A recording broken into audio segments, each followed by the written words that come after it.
अर्थात 1 का क शुरू करते हैं। चैप्टर का नाम है प्राकृतिक संसाधन। इसके अंतर्गत हम लोग भूमि संसाधन के बारे में पढ़ेंगे। सबसे पहले जानना है प्राकृतिक संसाधन किसे कहते हैं। उससे पहले चैप्टर में पढ़े थे संसाधन किसे कहते हैं या संसाधन क्या है। संसाधन क्या है?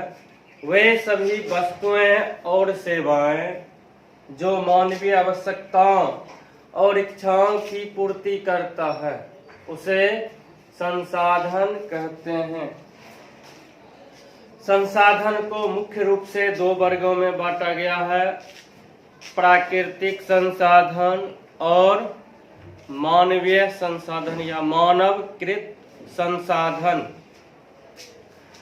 तो इसी दोनों में सबसे पहला पढ़ना है प्राकृतिक संसाधन। इसके बारे में इस चैप्टर में पढ़ना है। तो सबसे पहले जानना जरूरी है प्राकृतिक संसाधन क्या है, किसे कहते हैं। तो प्राकृतिक संसाधन क्या है? प्रकृति द्वारा प्रदत्त, अर्थात प्रकृति ने जो हमें मुफ्त में प्रदान किए हैं वह सभी क्या है? प्राकृतिक संसाधन हैं। जैसे मिट्टी, हवा, सूरज का प्रकाश, नदी इत्यादि। इन सभी को मानवों के द्वारा निर्माण नहीं किया जा सकता है। तो प्राकृतिक संसाधन को इस तरह से परिभाषित करेंगे, वैसा संसाधन जिसे प्रकृति द्वारा हमें निःशुल्क उपहार के रूप में प्राप्त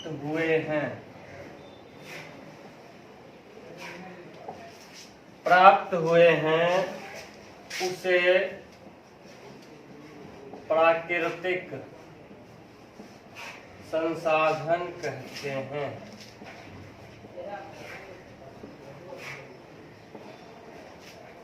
क्या होगा? वैसा संसाधन जिसे प्रकृति द्वारा हमें निःशुल्क उपहार के रूप में प्राप्त हुए हैं, यानी कि प्रकृति ने हमें निःशुल्क, फ्री ऑफ कॉस्ट, बिना किसी रुपया का या बिना किसी खर्चा का हम लोगों को उपहार के रूप में अर्थात गिफ्ट के रूप में प्राप्त हुए हैं।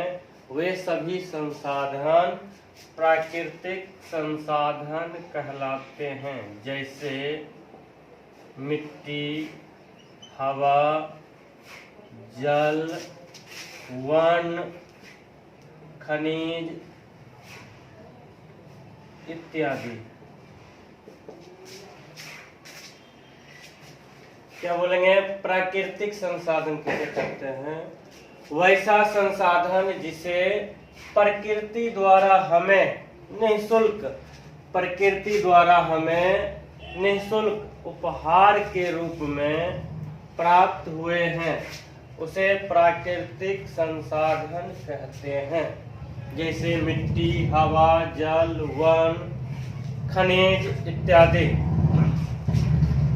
तो प्राकृतिक संसाधनों में पहला एग्जाम्पल लिए हैं मिट्टी, अर्थात भूमि। भूमि संसाधन क्या है? इस चैप्टर में मुख्य रूप से भूमि संसाधन के बारे में पढ़ेंगे।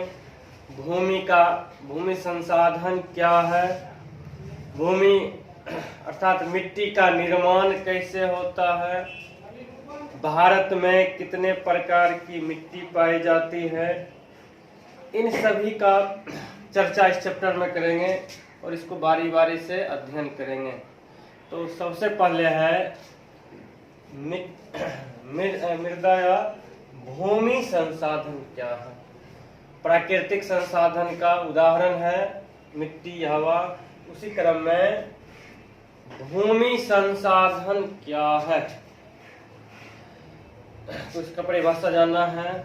भूमि क्या होता है? जिस पर हम लोग रहते हैं, घर का निर्माण करते हैं, उद्योग स्थापित करते हैं, जिस पर वन उगते हैं, ये सभी कहाँ होते हैं? भूमि पर। इसलिए ये सभी क्रियाएं जिस संसाधन पर संपादित होती है वो सभी क्या होते हैं? भूमि संसाधन कहलाते हैं।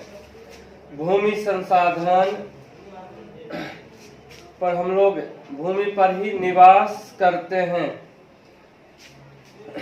भूमि संसाधन के कई स्वरूप हैं, जैसे पर्वत, पठार, मैदान, निम्न भूमि, घाटियां इत्यादि। तो भूमि संसाधन किसे कहते हैं? वैसा संसाधन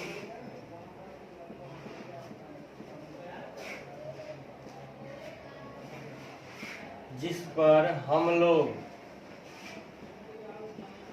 निवास करते हैं,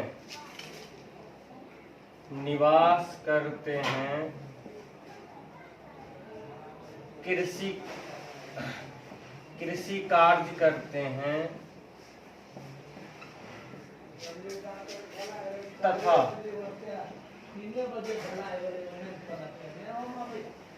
अन्य वैसा संसाधन जिस पर हम लोग निवास करते हैं, कृषि कार्य करते हैं तथा अन्य क्रियाएं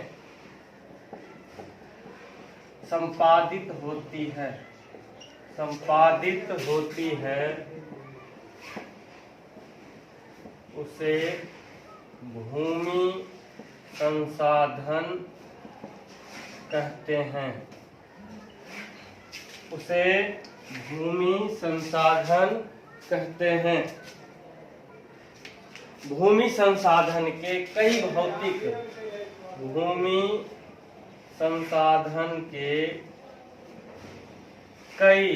भौतिक स्वरूप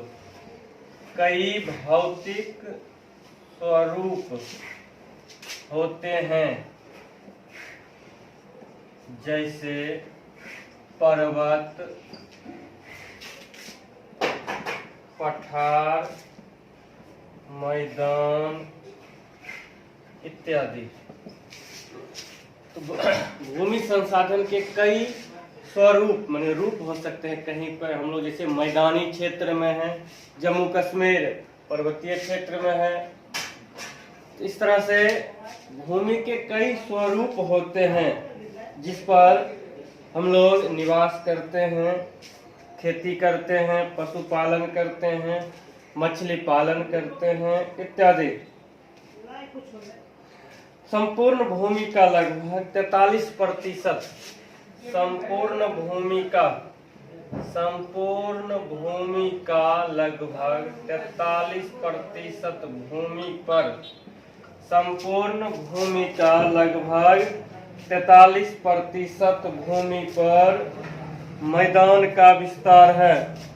मैदान का विस्तार अर्थात मैदानी भाग का विस्तार है।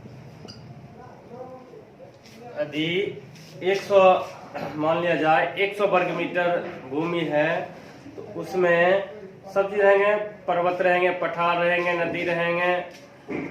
100 वर्ग मीटर में 43 वर्ग मीटर क्या रहेंगे? मैदानी क्षेत्र। ये था प्राकृतिक संसाधन और उसके एक पहला भाग था भूमि संसाधन। प्राकृतिक संसाधन किसे कहते हैं समझ लिए। भूमि संसाधन क्या होता है इसके बारे में समझ लिए। एक बार दोबारा बता देते हैं, फिर नोट कर लीजिए। प्राकृतिक संसाधन वैसा संसाधन जिसे प्रकृति द्वारा हमें निःशुल्क उपहार के रूप में प्राप्त हुए हैं, निःशुल्क उपहार के रूप में प्राप्त हुए हैं, उसे प्राकृतिक संसाधन कहते हैं। जैसे भूमि, हवा, जल, वन, खनिज इत्यादि। तो पहले है भूमि संसाधन क्या है? वैसा संसाधन जिस पर हम लोग निवास करते हैं, कृषि कार्य तथा अन्य क्रियाएं संपादित की जाती है, उसे भूमि संसाधन कहते हैं।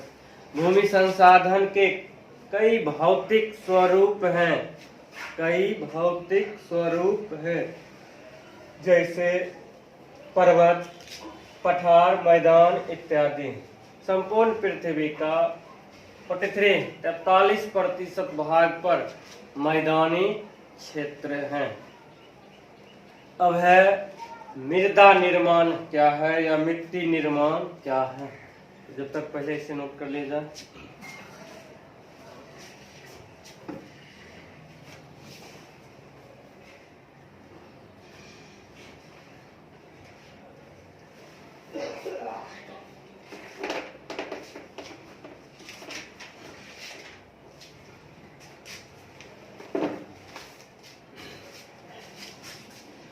अब है मृदा निर्माण की प्रक्रिया।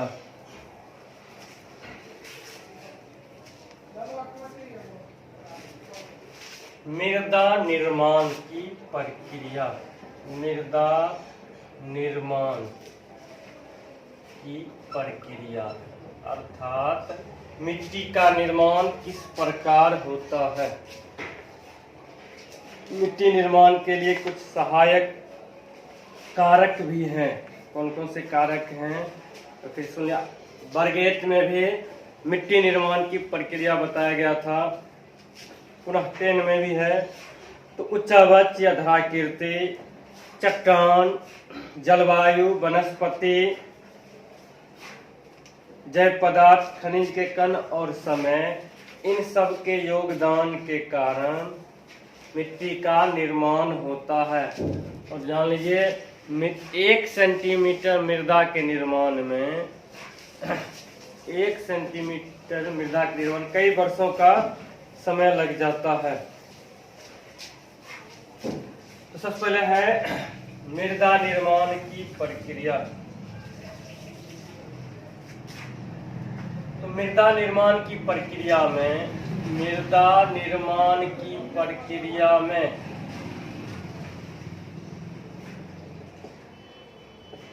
सबसे पहले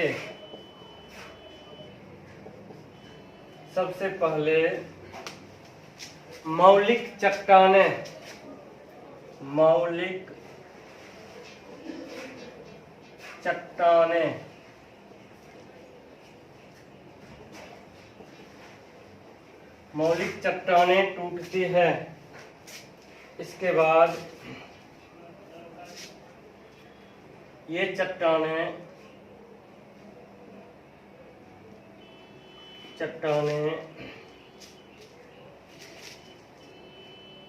समय,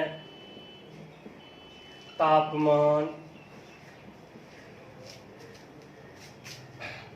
ऋतु क्षरण इत्यादि के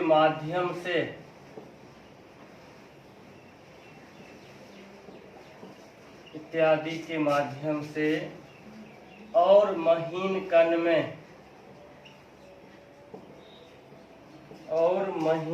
में परिवर्तित होते हैं।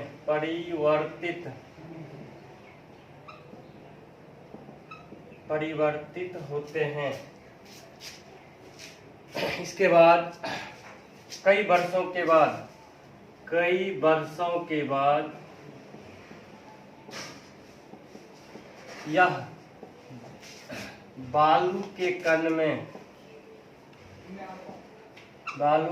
में बदल जाते हैं और धीरे धीरे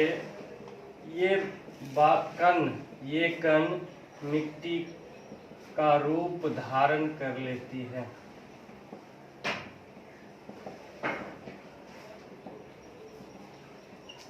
इस तरह से मिट्टी का निर्माण होता है।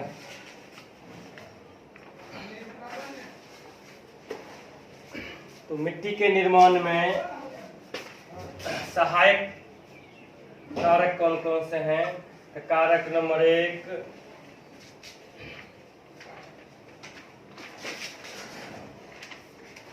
तापमान परिवर्तन, सहायक नंबर 2 जल की क्रिया, प्रवाहित जल की क्रिया, सहायक कारक नंबर 3 पवन या तेज हवा भी कर सकते हैं,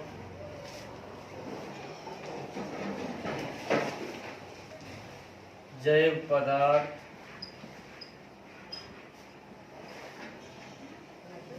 जलवायु, समय। ये कुछ कारक हैं जो मृदा निर्माण की प्रक्रिया में सहायक होते हैं। ये कुछ प्रक्रियाएं हैं जो मृदा निर्माण में सहायक हैं। क्या है? तो मृदा निर्माण में सबसे पहले मौलिक चट्टानें टूटती है। मौलिक चट्टानें, जो बड़ी बड़ी चट्टानें हैं, किसी कारण से टूट कर नीचे गिरती है।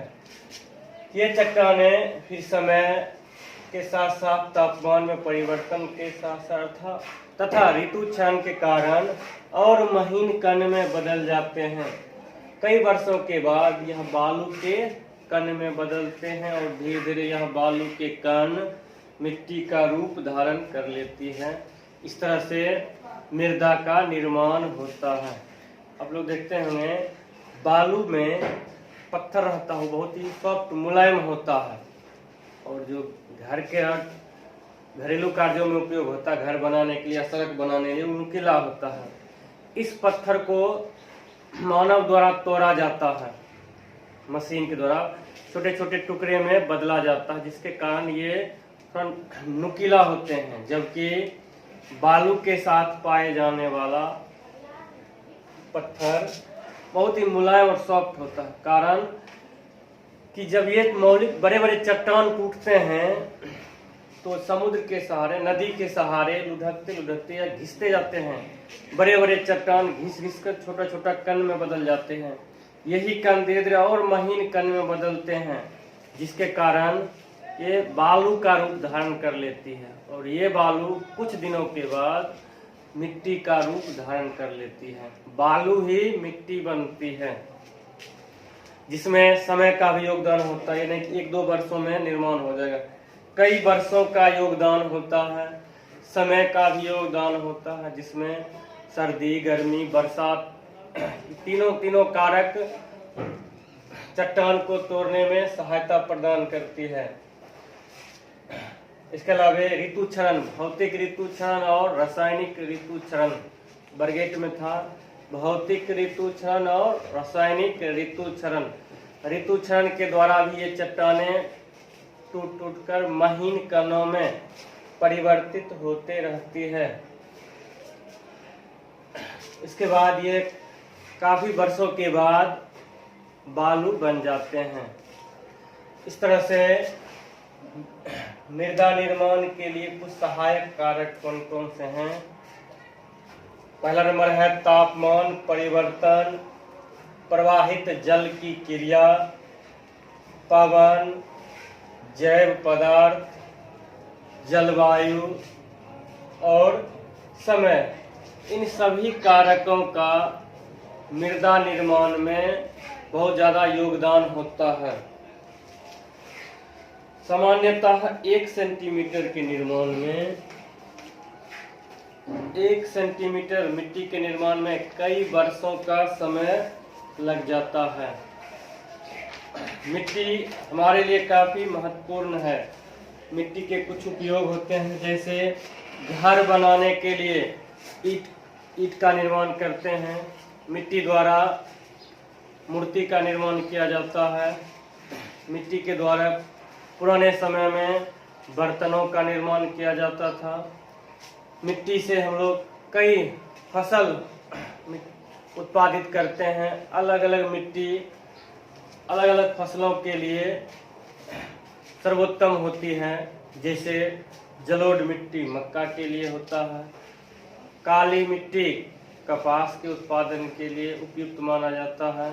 इस तरह से मिट्टी भी सभी फसलों के लिए अलग अलग मिट्टी के प्रकार होते हैं। तो ये था मृदा निर्माण की प्रक्रिया। अब है मिट्टी के प्रकार। तब तक इसे नोट कर लीजिए, मृदा निर्माण की प्रक्रिया।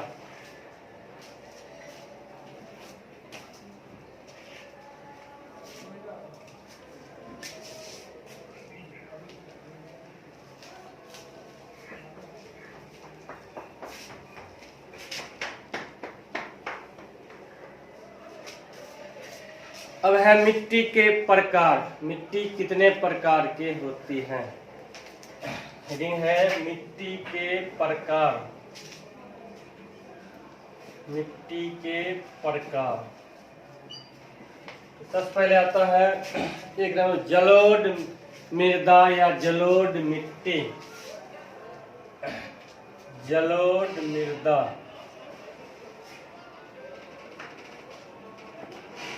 मृदा या इसके मिट्टी भी बोल सकते हैं। नंबर 1 जलोढ़ मृदा, नंबर 2 काली मृदा, नंबर 2 काली मृदा, नंबर 3 लाल या पीली, लाल या पीली, लाल या पीली, लाल या पीली मृदा। पहला था जलोढ़ मृदा, दूसरा है काली मृदा, तीसरा है लाल या पीली मृदा, चौथा है लेटेराइट मृदा।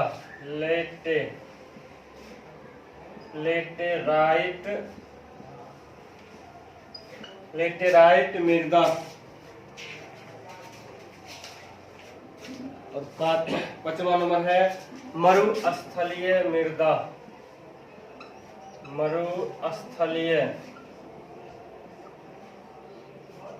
मरुस्थलीय मृदा। 6वां नंबर है लास्ट पर्वतीय मृदा।